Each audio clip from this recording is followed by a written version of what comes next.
Hello guys, तो कैसे हैं आप लोग। तो मेरे चैनल में आपका स्वागत है। तो लीजिए गाइस, मैं इस मानव ने एक्सपर्ट लेके आ चुका हूं। और गाइस, इस मानव जितने भी चैप्टर रिलीज हुए थे सबको मैंने इस वीडियो में कवर कर लिया है। तो इसी के साथ वीडियो को लाइक करना बिल्कुल मत भूलिएगा। चलिए वीडियो को स्टार्ट करते हैं। तो सबसे पहले हम देखते हैं जब एमसी ने एलन को चैलेंज किया था उसके 7 दिन बाद का सीन। और दोनों के दोनों आमने सामने खड़े होते हैं एरिना में। और फिर एमसी उससे बोलता है, मुझे इसकी उम्मीद नहीं थी कि 7 दिन लेट होने के बाद भी तुम भागोगे नहीं। और फिर हम देखते हैं उस लड़ाई में आर्टिफैक्ट लेके आता है और बहुत सारी अंगूठियां पहना होता है। और फिर एमसी से बोलता है, आखिर मैं कैसे ऐसे मौके को जाने दे सकता हूँ जिसमें मैं तुम्हारे जैसे बदबूदार कीड़े को कुचल सकूं। और फिर एमसी इस आर्टिफैक्ट की तरफ देख के बोलता है, ये जो सील्ड है ये मुझे बेड फीलिंग दे रही है। और फिर आवाज आती है, चलो तो फिर लड़ाई को ऑफिशियली शुरू करते हैं। और तभी वो बोलता है, मेड्यूसा पेट्रिफिकेशन लेजर। और फिर हम देखते हो वो अपनी आंखों से हमला करता है और एमसी उसके हमले से आराम से बच जाता है। और फिर मैंने बोलता है, क्या मेड्यूसा। और फिर हम देखते हैं बहुत सारे अटैक को डोज कर रहा होता है। और फिर एलियन हंसते हुए बोलता है, ये जो गोल्ड स्वॉर्ड मास्टर है ये तो सच में एक बंदर की तरह डांस कर रहा है। और तभी एमसी मन में बोलता है, जो ये शैडो होते हैं वो मुझे इम्यून नहीं करते हैं कि मेडूसा के अटैक से, क्योंकि जो ये अबनॉर्मल स्टेटस है जैसे कि प्यूरिफिकेशन, इसको माना नहीं जाता एक डैमेज के रूप में। तो इसी वजह से यहाँ पे कोई भी ऐसा रास्ता नहीं है जिससे कि मैं इसे बदल सकूं शैडो ओथ में। मुझे कैसे भी करके इस शील्ड को डिस्ट्रॉय करना होगा। और तभी एलियन बोलता है एमसी से, सेल तुमने ये सोचा नहीं होगा ना, क्यों तुमने मेरी सोड ऑफ परस्यूज को चुरा लिया लेकिन उसके बदले मुझे मिल गई मेडूसा की शील्ड। ये अंतर एक डेस्टिनी चाइल्ड और बगावत करने वाले के बीच। और तभी हम देखते हैं एमसी बहुत स्पीड में आता है इसकी तरफ और वो लेजर के अटैक लगातार चल रहे होते हैं। और फिर एलियन बोलता है, ये पूरी तरीके से यूजलेस है, तुम कुछ भी नहीं कर सकते यहाँ पर। और तभी एमसी छलांग मारता है ऊपर को और ये फटाक से बुलाता है मेड्यूसा को। और वो ठीक उसके सामने जाती है और अपनी आंख खोलती है। और तभी एमसी एक स्लैश मारता है और वो सीधे जाके उस मेड्यूसा की आंखों में जाके लगती है। और फिर हम देखते हैं उस मेड्यूसा की वजह से एमसी की तलवार भी आधी पत्थर की हो जाती है। और फिर ये एलियन की तरफ देख के बोलता है, तुम। और फिर हम देखते हैं एमसी की तलवार भी धीरे धीरे अपने आप ठीक हो रही होती है। अपनी तलवार घुमाता है पीछे को और फिर इससे बोलता है, मरो। और उसके ऊपर हमला करके आगे को निकल जाता है। और फिर हम देखते हैं इस हमले की वजह से इसकी एक अंगूठी भी टूट जाती है। और फिर ये मुस्कुराता है और बोलता है, मैं तो ऑलमोस्ट इसके बारे में भूल ही गया था, मैं अभी इस समय एक गोल्डन स्टाफ में हूँ। और फिर एक ब्लैक मैजिक को यूज करता है एमसी के ऊपर। और फिर बोलता है, सब कुछ खा लो तुम बदले से भरी हुई सोल। और एलियन का ये अटैक देखकर ये भी बहुत ज्यादा हैरान हो जाता है और बोलता है, ये बास्टर्ड। और फिर इसकी बहन भी थोड़ी परेशान हो जाती है इसको ऐसे देखकर, ब्रदर। और फिर बताता है, ये एक ब्लैक मैजिक है और इस चीज को तभी अच्छे से सीख सकते हैं जब कामनर्स के हजारों सोलों को यूज किया गया हो, जो लोग बहुत दर्दनाक तरीके से मारे गए हों। और फिर वो इससे बोलता है, ब्लेड बताओ मुझे ये सब क्या चल रहा है, मुझे तुमसे एक्सप्लेनेशन चाहिए इस चीज को लेकर। और फिर मैंने बोलता है, मुझे नहीं पता और आखिर ये मुझे इस नाम से क्यों बुला रहा है। और फिर उससे बोलता है, ये मेरी फैमिली का सीक्रेट है, ड्यूक इसे प्लीज रिस्पेक्ट करो नोबल के ट्रेडिशन को। और फिर एलियन हंसते हुए बोलता है, तुम बेवकूफ हो इनके, तुम एक्चुअली में इनको डोज नहीं कर रहे हो, तो ऐसी बात है, तुम्हें मजा आ रहा है इस दर्द में। और फिर हम देखते हैं एमसी उनको बीच में से काट के रख देता है। और फिर हैरान होकर बोलता है, ये काम नहीं कर रहा है, ये तो इम्पॉसिबल है, मैंने इस मूव को कम से कम 100 बार टेस्ट करा है, ऐसा कोई भी नहीं जो उसके मैजिक से बच सके और इसे करप्शन को अवॉइड कर सके। और फिर से यूज करता है, तुम बाशट कहीं के, नर्क में जाओ। और फिर हम देखते हैं वो सारी सारी सोल एमसी के पास जाके उसको पकड़ रही होती हैं, लेकिन वो सोल धीरे धीरे गायब हो रही होती हैं। और फिर हैरान हो जाता है, इम्पॉसिबल, आखिर मेरे अटैक का इसके ऊपर कोई फर्क क्यों नहीं पड़ रहा। और फिर एमसी बोलता है, तुमने बहुत ज्यादा कोशिश कर ली है तो चलो अब तुम मर सकते हो। और फिर एमसी एक स्लैश मारता है उसके ऊपर और फिर हंसते हुए बोलता है, तुम बेवकूफ, तुम मेरे शेडो हो, तुम ये सब कैसे कर सकते हो, तुम कैसे मुझे चोट पहुंचा सकते हो। और अचानक से बहुत ज्यादा हैरान हो जाता है और बोलता है, ये चीज आखिर कैसे पॉसिबल है। और तभी एमसी मन ने बोलता है, धत्तेरी की, मैं इसके बारे में भूल गया था, जो उसके शेडो होते हैं वो दूसरे शेडोज के ऊपर अपने डैमेज को ट्रांसफर कर सकती है। और फिर लेने से बोलता है, तो तुम एक्चुअली में परवाह करते हो उन बादशाह की जिंदगियों की। और तभी वो एक स्टाफ निकालता है और फिर बताते हैं इस स्टाफ के बारे में, ब्लैक मैजिक लाइफ स्केप्चर, इससे तुम दूसरों की लाइफ फोर्स को खींच सकते हो और अटैक कर सकते हो टारगेट के ऊपर, और जिसके ऊपर तुम अटैक कर रहे हो जब तक उसकी लाइफ फोर्स, तुम्हारे द्वारा जो टोटल लाइफ फोर्स इकट्ठा की गई है, अगर वो उससे कम है तो सामने वाला एक ही बार में मारा जाएगा। और ये जो टेक्निक है ये एक बहुत ही ज्यादा इविल ब्लैक मैजिक है। और फिर मैंने बोलता है, मुझे ये नहीं पता कि शेडोज का इसके ऊपर फर्क क्यों नहीं पड़ा,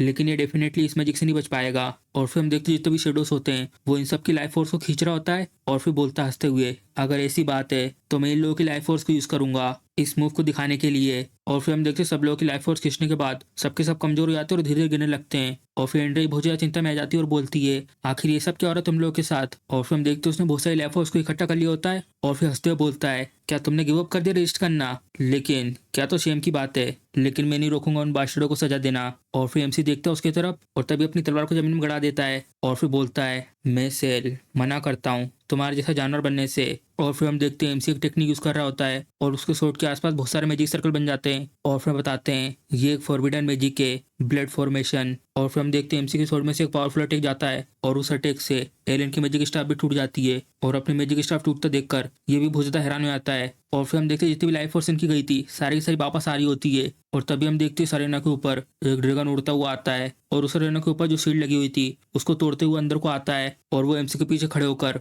बहुत तेज धाड़ लगाता है। और फिर एमसी से बोलता है अपनी आखिरी सांसों का मजा ले लो एलेन, क्योंकि अब ये तुम्हारी आखिरी सांसें होने वाली हैं। और फिर हम देखते हुए एमसी कंधे पे हाथ रख के बहुत तेज घुर्रा रहा होता है और उसके आसपास बहुत सारी आग घूम रही होती है। और फिर एमसी बोलता है तो ये पता चल रहा है कि तुम भी बहुत ज्यादा गुस्से में हो। और ये तो उस ड्रैगन को देख के हैरान हो जाता है, एक ड्रैगन आर्मर, क्या वो लेजेंड्स वास्तव में सच थी? और फिर इसकी बहन बोलती है ब्रदर आखिर तुम ये किसके बारे में बात कर रहे हो? और फिर वो बताता है ऐसा कहा गया है कि अगर ड्रैगन रेस अपनी भावनाओं को अपने मास्टर के साथ शेयर कर सकते हैं इंटेंस इमोशन के इन्फ्लुएंस में आकर, तो वो फिर अपनी पूरी तरीके से फॉर्म को चेंज कर सकते हैं और इससे वो अपने मास्टर की एबिलिटी को बहुत ज़्यादा बढ़ा सकते हैं। और फिर हम देखते हैं वो ड्रैगन एमसी के धीरे धीरे आर्मर में चेंज हो रहा होता है और इसे जाना जाता है ड्रैगन आर्मर के नाम से। और फिर हम देखते हैं एमसी इस आर्मर में बहुत ही ज़्यादा खतरनाक लग रहा होता है और उसकी पावर बहुत ही ज़्यादा बढ़ जाती है। और एमसी की ऐसी पावर देखकर इसका मुंह खुला खुला रह जाता है और फिर बोलता है ये तो इम्पॉसिबल है, आखिर ये कैसे हो सकता है? और भले अगर तुम्हें एक छोटे से बीच ने एक्नोलेज क्यों ना कर लिया हो, लेकिन ये चीज इम्पॉसिबल है। तुम दोनों के हार्ट और माइंड को सिंक्रोनाइज करना, ये जरूर कोई ना कोई इल्यूजन मैजिक होगा। मैं भी तोड़ता हूँ इस इल्यूजन मैजिक को। और फिर यूज करता है ग्रेट फॉरबिडन मैजिक। और फिर हम देखते हैं बहुत बड़ा मोशन जाता है एमसी को पर हमला करने के लिए। और फिर एमसी अपने पंख खोलता है और बोलता है जिस चीज ने हम दोनों को एक साथ जोड़ा है वो है तुम्हारे प्रति हम दोनों का गुस्सा।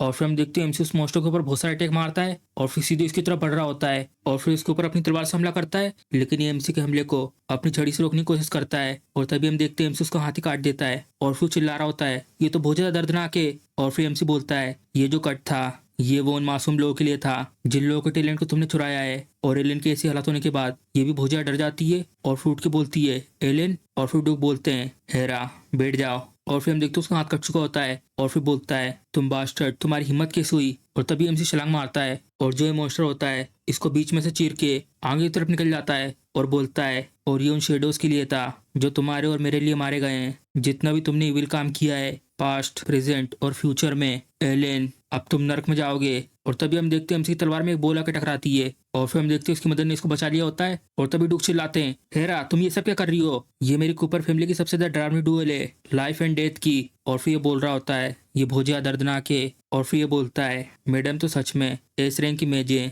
जो बहुत ज्यादा अद्भुत थी पास्ट में, लेकिन अनफॉर्चुनेटली जब उनकी शादी डुक ब्लेड से हुई उनको फिर उसके बाद कभी भी बैटल में नहीं देखा गया। मैंने तो ये सोचा नहीं था कि मुझे ये ऑनर मिलेगा आज के दिन इनको लड़ते हुए देखने का। इनने एक्चुअली में मैजिकल आर्टिफैक्ट की मदद ली थी एट्थ रिंग के स्पेल को कास्ट करने के लिए, जिससे कि वो ये होली शील्ड बना पाए। तो कहीं इसका मतलब जो रूमर्स था कि जो मैट्रियार्च हैं वो इंजर्ड हो चुकी है मैजिक के बैकलेस की वजह से जब उन्हें असेसन करा था फैमिली के पहले वाले हेड को, तो इसका मतलब जो रूमर्स थे उनको सच होना चाहिए। चलो अब देखो अब तुम शो को। और तभी हम देखते हो नोरिंग वाली व्हाइट मैजिक होली स्पेयर को समन कर लेती हैं और फिर हम देखते हो वो हाथ जोड़ी होती हैं और उनके आसपास से बहुत सारी बिजलियां निकल रही होती हैं और बोलती हैं अगर मुझे ये पता होता कि तुम ऐसे मॉन्स्टर बनने वाले हो तो मैं तुम्हें तभी मार देती जब तुम एक बच्चे थे, लेकिन अब मैं ये गलती को आज सही करने वाली हूँ, आज तुम्हें मनना होगा। और तभी हम देखते हैं ड्यूक अपनी कोई पावर को यूज करते हैं और फिर चिल्लाते हुए बोलते हैं तुम सबके सब रुक जाओ। और फिर हम देखते हैं उस पावर को जैसे जो ये होली स्पेयर था वो भी टूट जाता है और एमसी का आर्मर भी पूरा तरीके से टूट जाता है। और फिर ये बोलता है जैसा सोचा था साइलेंट सोर्ड सेंड ब्लेड से जो ये मूव है जिससे मैजिक को रोक देते हैं ये तो सच में सिंपली इनविंसिबल है। और तभी वो इन दोनों के बीच में आ जाते हैं और फिर ये बोलते हैं कूपर फैमिली है वो तुम्हें यहाँ वेलकम नहीं करेगी, अपने लोगों को लो और यहाँ से निकल जाओ। और फिर एमसी फादर बोलने वाला होता है और फिर बोलता है पेट्रियार्च